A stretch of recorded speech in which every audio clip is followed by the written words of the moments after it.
Assalamualaikum warahmatullahi wabarakatuh. Saya Dr. Wisnu Laksmana, dokter spesialis urologi di Rumah Sakit Islam Surabaya Ayani.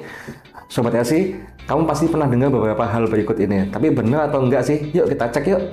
Nah, katanya air kencing yang berubah warna itu adalah tanda bahaya. Mitos atau fakta sih? Fakta ya. Tapi maksudnya di sini tanda bahaya itu adalah berarti kamu harus evaluasi apakah satu, minum kamu cukup, nomor dua, kamu habis minum dan makan zat-zat tertentu, atau memang kalau itu berlangsung terus-menerus bisa jadi ada sesuatu di saluran kencingmu, mungkin ada infeksi atau ada batu. Jadi Sobat LC, kalau ada yang berubah warna kencingnya waspada ya. Lalu katanya kalau sering kencing di malam hari itu pasti kita mengidap suatu penyakit. Mitos atau fakta ya? Itu sebenarnya mitos sih. Tapi memang kalau kita mipisnya itu sampai berulang-ulang kali, sampai yang nggak bisa tidur sama sekali, setengah jam sekali kita kencing, ya itu berarti ada sesuatu yang harus diperiksakan. Tapi selama itu masih wajar, bisa jadi karena banyak hal. Siapa tahu Sobat LC sebelum tidur memang minumnya banyak. Atau memang pada saat bangun itu langsung minum, dan otomatis jumlah kencing malam harinya juga banyak. Jadi jangan langsung parno ya kalau sudah mengalami seperti itu. Yang lagi rame nih, mie instan sama milk tea katanya bikin ginjal kita keras. Mitos atau fakta sih?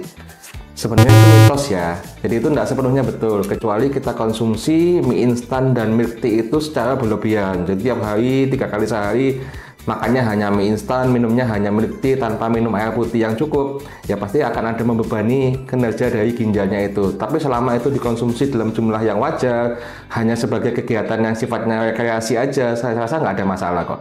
Nah, Sobat LC pasti masih sering dengar nih, jangan minum air banyak-banyak, nanti ginjalmu rusak. Benar nggak sih itu sebetulnya? Itu mitos ya, jelas mitos ya. Jadi memang semakin banyak atau semakin cukup kita minum air putih itu malah semakin bagus pembilasan di saluran kencing dan ginjal kita. Akhirnya terhindar dari yang namanya batu ginjal dan infeksi saluran kencing. Tetapi itu memang dalam jumlah yang wajar. Kebutuhan kita kan antara 1,5 2 sampai 3 liter satu hari.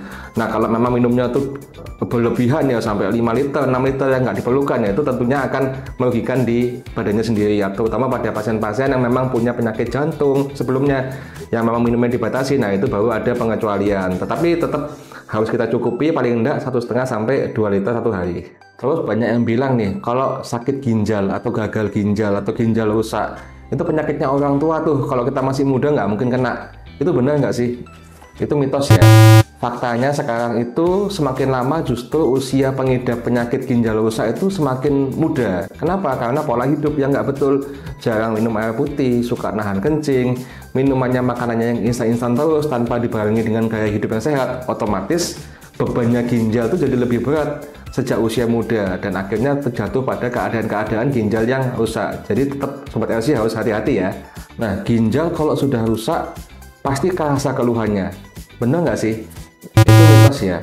Bahkan 70% pada orang yang pada sakit akhirnya jatuh ke gagal ginjal itu awalnya nggak ada keluhan sama sekali. Dia hidup seperti biasa.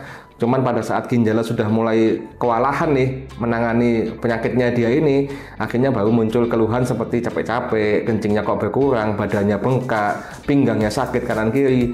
Baru dia periksa dan saat periksa itu ternyata sudah berkurang jauh fungsi ginjalnya. Jadi memang harus hati-hati ya, kita harus benar-benar menjaga gaya hidup sehat kita, minum yang cukup, tidak makan minum yang instan-instan, dan kalau ada keluhan kita harus segera periksa untuk menghindari kita langsung jatuh di keadaan yang sudah jelek. Aduh, sakit pinggang ini, pasti ginjalku rusak. Mitos atau fakta ya? Itu mitos ya. Jadi sakit pinggang itu tidak selalu dari ginjal, karena di situ juga ada otot, juga ada sarafnya. Tapi apapun itu, kalau Anda sudah mengalami sakit pinggang, sebaiknya segera periksa. Kenapa? Jaga-jaga, siapa tahu memang ginjalnya ada masalah. Kalau bukan dari ginjal, masih bisa dicari penyebab yang lainnya. Kadang-kadang kan kita berobat tuh Sobat LC ke dokter, terus kita dikasih obat anti nyeri. Tapi banyak pasien yang, dok saya nggak mau minum obat anti nyerinya, kenapa? Saya takut ginjal saya rusak. Benar nggak sih? Sebenarnya itu mitos ya. Jadi nggak semua obat anti nyeri itu merusak ginjal. Memang kalau itu obat yang Anda beli sendiri dan diminum tidak sesuai aturan dalam jangka waktu yang panjang, pasti ginjalnya akan berat kerjanya. Tetapi selama itu Anda obatnya dapat dari dokter dengan dosis yang sudah diukur dan atas indikasi, insya Allah tidak ada masalah. Jadi jangan takut minum obat yang memang sudah diresepkan oleh dokter. Kecuali obat yang Anda beli sendiri, jangan ya. Nah, Sobat LC, selalu jaga kesehatan saluran kencing kalian. Kalau ada keluhan, nggak usah ragu, periksakan ke Poliurologi Rumah Sakit Islam Surabaya Ayani. Caranya gimana? Hubungi customer care di bawah ini ya. Terima kasih, saya Dr. Wisnu Laksmana. Assalamualaikum warahmatullahi wabarakatuh.